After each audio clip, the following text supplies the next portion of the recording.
kwa utukufu wa jina lako. Anataka kukusongesha mbali. Wacha kudharauliwa, wacha kujidharau.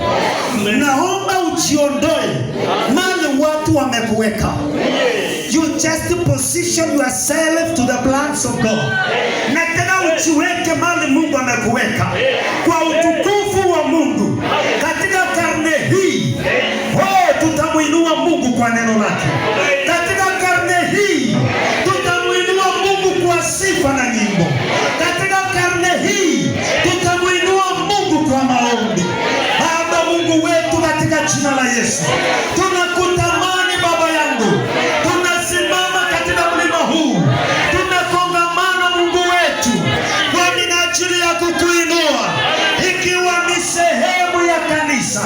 Kwamba Mungu, waimbaji kutoka makanisa mbalimbali, kutoka sehemu mbalimbali, tumekuja kukutukuza Bwana, tumekuja kukuinua Jehova kwa minajili ya yale umetenda katika kiungo hiki cha kanisa cha Kibiasi, katika jina la Yesu.